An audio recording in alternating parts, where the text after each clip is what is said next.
If you sit a lot at work or throughout the day, you really need to watch this video. It might just save your life. I'm Nick. Welcome to All Our Questions, where I search the internet for questions that we all want answers to, and I answer them.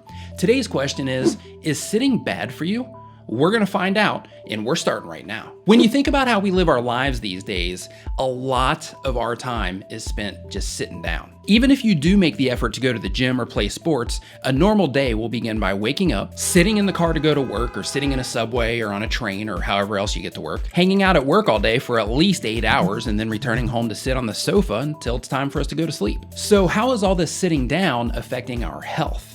Well, a huge study conducted of over 800,000 people found that compared to people who sat the least, people who sat the most had a 112% increase in the risk of diabetes, a 147% increase in cardiovascular events, a 90% increase in death caused by cardiovascular events, and a 49% increase in death of any cause. Another study conducted by the British Journal of Medicine looked at the effects of sitting on the length of telomeres. Telomeres are protective caps that are attached to every chromosome in our body that help to prevent damage during cell division. The length of telomeres is a good indication of how likely you are to suffer from age-related diseases such as cancer. Shorter telomeres are bad, longer telomeres are good. This study found that sitting down less increased the length of the telomeres and therefore reduced the chances of contracting a disease that's caused by cell damage. It also found that people who sat down for long periods of time but exercised daily still tended to have short telomeres. This means that you cannot neutralize the ill effects of sitting down all day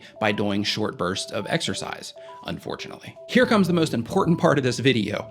What can you do to reduce the ill effects of sitting down all day?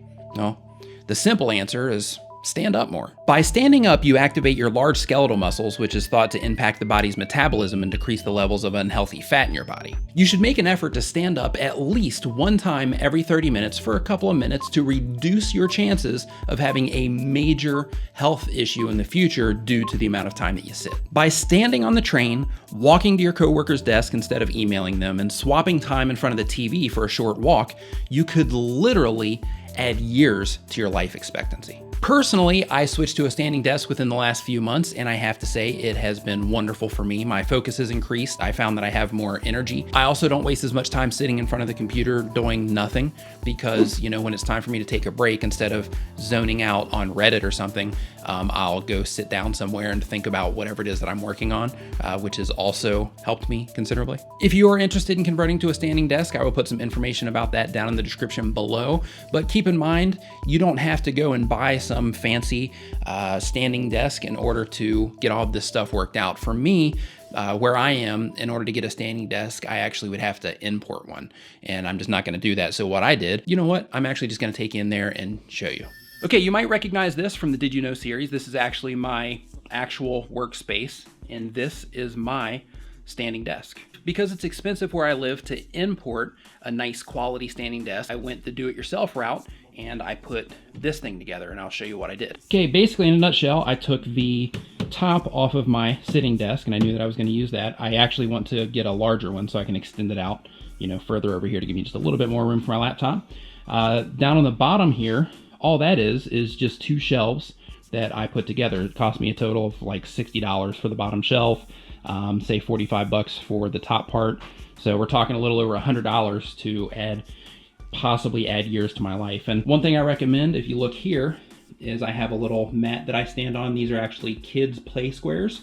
And if you are in a Western country, or we'll just say a more import-friendly place, then you'll be able to find nice quality mats that people use for workbenches and cashiers use in stores and things like that.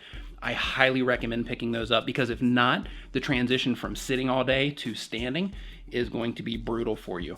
And I actually have a stool for this also, which I have in the other room right now, but I have a little stool that I put down here as well, so that I can shift the weight of my feet and put one foot up on the stool from time to time. Again, this is, for me, here in Asia, this was just a little over $100 for all the stuff that it took me to make it. So I highly recommend a standing desk because it has worked wonders for me as far as my productivity is concerned and just being able to stay focused and things like that. So if you have any questions about the standing desk, at least my experience with the standing desk, just leave it down in the comments below and I will give you my thoughts. So now with all of that rambling out of the way, we will go back into the other room. Share this video with anyone you know that sits all day. It might help them live longer, which is pretty important. So people definitely need to know this information for those that don't. And if you're not already subscribed, make sure to hit the subscribe button somewhere on this page so you can get more answers to all our questions. Thank you so much for watching. I'll see you next time.